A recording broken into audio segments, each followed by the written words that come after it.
everybody, welcome to Nickel and Dime Decor, and today I'm showing you how I'm doing the wool applique wall piece. And you know, I'm thinking about maybe framing it. I don't know. So let's get started on the video and show you the steps, and then I'll show you at the end where I have started doing the stitching. The stitching is what's fun. I mean, to me it is. The placement of everything was a little challenging, and my picture's not exactly like the picture in my deal, but it works for me. It's fine. It's okay. So here's the video, and I hope you enjoy it. Just wanted to show you my progress. I've got all of my pieces, and you see what a tight fit it is. I mean, you know you've got the right amount of pieces because there's not room for anything else. You've got to be very careful when you're putting it on that piece. Now see, mine were cut already, sized, the fabric was, so the wool. So this is what I had to work with, and I mean, it's good, you get it all, but it's a tight fit. But anyway, it's all pressed on, and by using the pencil, I didn't know how the pencil would work with the hot iron, but nothing came off. You know, if I would have done something stupid like using my friction pen, I wouldn't have anything to go by. I wouldn't have any lines to cut. So using the pencil, you could use a permanent pen, but gosh, I just hesitated to do that. But that's a beginning, and now I will cut each and every little piece around on the line and cut it out. And then that cream piece is what you place all of your pieces on. And I don't have it here, but I've got the brown flannel sewed together and pressed. Looks real nice. And that's the back piece, the background piece. Now, I don't have this cream piece cut to size yet. I've got to do that. But we're making progress. I just wanted to show you how much I've got done. Hey guys, I want to show you my progress of putting everything together. I laid out my pieces and got it all pictured. I put it all out, but I didn't take the paper off. So now I'm taking the paper off of each piece and putting it on as it tells me to. It tells you that A and B, the two big pieces, go first, and then the whitish pumpkin, and then the other pumpkin, and that leaf goes under it. Now and I have got a wet tea towel, and I am putting it over my wool pieces and trying to simulate a steam iron, because I don't have a steam iron. So it's sticking real well. I think it's going to be all right until I can get it sewed down. I think it'll be fine. But what I did is when I laid everything out, I went around the perimeter with my friction pen. So after I took the paper off, I would know how to reposition everything, because I measured from top to bottom. I have the same length, and the sides I have the same length. Because I want it centered, you know, as best I can. So that's how I went about doing that. Now, if you have a little bitty gap, like those two pieces there, you see the gap? Well, the grapes are going to go over that, so we'll cover that. Don't worry if you've got little gaps. Sometimes it just butts up against each other. but like the leaf, it overlaps. But, well, everything is pressed on there, and I'm pleased. It's not exactly like the picture. My arm on the cornucopia, the horn, is down a little further, but you know, it is what it is. Overall, it went well. It stuck just fine. And I like the placement. I think it's great. So now we get to do the fun part, and that's the stitching. I'm looking forward to that. It's been a long time since I've done anything like that. So, I watched some videos last night on applique, and a lot of them used freezer paper, and I have a huge box of freezer paper. I've just got to try it next time. I don't know why I'm hesitant about it, but anyway, I wanted to tell you that's what they used, was freezer paper. Now, the iron squashes the wool, but the ladies that I watched said don't worry about that if it looks real compact, because wool will bounce back and fluff up again. So if that's a concern, keep that in mind. So overall, you know, this is my first time. I'm not pretending to know what I'm doing. I'm learning just like y'all are. But it's something that, like I said before, I've wanted to do for a long time. And I think it's just precious. Now, I don't know, I guess the order, I haven't studied enough to know the order of how you stitch it. But I'll look on that more further and see, you know, if it gives you, I would think, to outline it, go all the way around, but I don't know, maybe you just do piece by piece. And I watched one lady do her the stitch that goes around it, blanket stitch.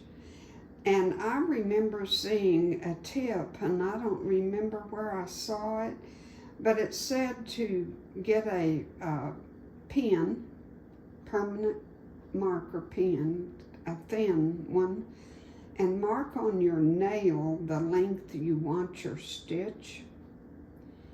And because your nail is right there holding the thread, and it can be your gauge, and that's to get even stitches. And I know I haven't told you what threads to use on what, but I'll do that next time. I have, you know, in that kit, I probably had 12, 15 different colors of thread. And they told me what size needle. So there again, I'll have to tell you all of that next time. But this is just a beginning process, and I just wanted to show you how far I've come. Thank you for watching, and God bless. Okay guys, I haven't talked about thread. I wanted to show you real fast before I show you my stitching. Got me this little, it says my kit, and I got it at an estate sale for, I don't know, $1.50, I don't know. Anyway, it's gonna work good for all of my little wool applique. I've got the rest of my leaves in here and my scissors, and I'll put my needle in there when I get through with it. And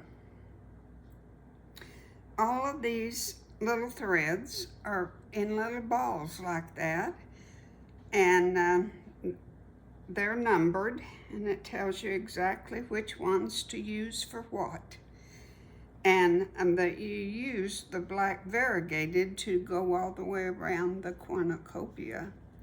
So that's the first one that's the only one I've done so far.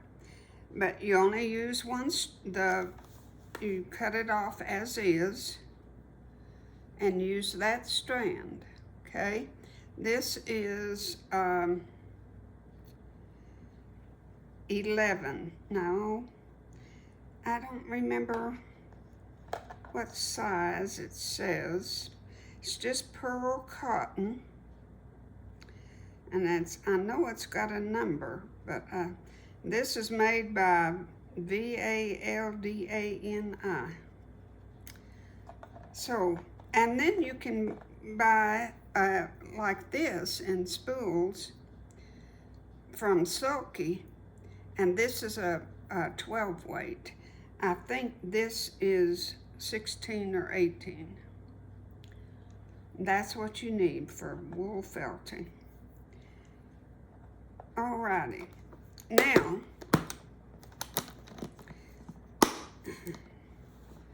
to show you my stitching.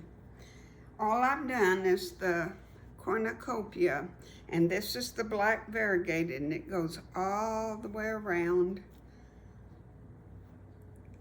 And that's all I've done so far on my stitching. You know, after 30 years, I think I did all right on the stitching. It's pretty even width, and that's what you want to accomplish. It's just the width is pretty even. And it doesn't really look like it sometimes because it's variegated. Sometimes you can't hardly see it and it looks like you didn't get it long enough. But that stitching is absolutely what is going to make it so pretty. Just beautiful. Alrighty. Don't you think that would be, see, it's going to be on that brown piece of velvet. Don't you think it'd be pretty framed? I do. I think it'd just be gorgeous framed. All right, this is and I'm sorry I can't tell you the size needle, and it doesn't say here what size needle.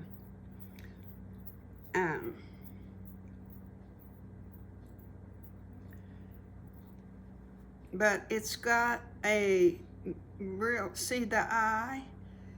You've got to have a pretty good size eye to thread this, and I'm using a needle threader. It's the only way I know of to get it threaded. So this is called, I think, an acrylic embroidery needle with a pretty big eye. Okay, that's it for right now. I'm just having a ball doing this. This is just a nice reprieve from quilting. It really is. It's a wonderful thing.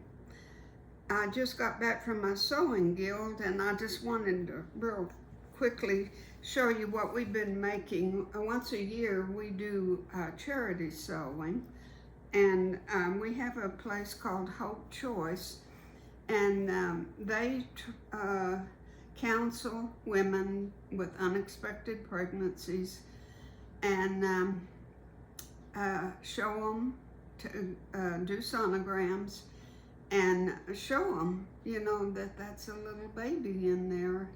And do you know that out of, I think it was 490, no, maybe it was 500 women that they counseled throughout the year, 490 did not do an abortion because of that sonogram. Is that not amazing? And they said who it influences the most is the father. I find that just so compelling. But anyway, we made burnt pads or burnt bibs or whatever you want to call them. And if you're looking for something to do for maybe you've got a pregnancy center there or something, of course they'll take anything homemade, handmade. They love and because it's special to the girls. They get a container of diapers and bottles and everything when that baby's born, and they agree to have them and the father, if the father's around, they agree to have 4 months, I believe it is, of counseling after that baby's born to help them with clothes and food, and to help them be mamas and daddies. So we got 21 of them made in a couple of hours, and all we did was serge them. Just put 2 pieces together and put a piece of batting in there. All this fabric's been given to me through the years, all this flannel, and I was so glad I kept it. I didn't know what I was going to do with it all, but I kept it, and it's come quite handy. Like I say, we donate 25 of them every year. And that's not much, but it's a blessing to them and to us. And this year, the last time we took them, the president of the club went with me, and we went on a tour of the place, and she was just so impressed. This year, I want to get at least 2 or 3 more of them to come and see what it's all about, because once you tour that place and know where these things are going, and it means so much more what you did with them and how you helped somebody. Alrighty, that's it for today. Hope you're having a wonderful day, a wonderful week, and remember, God loves you.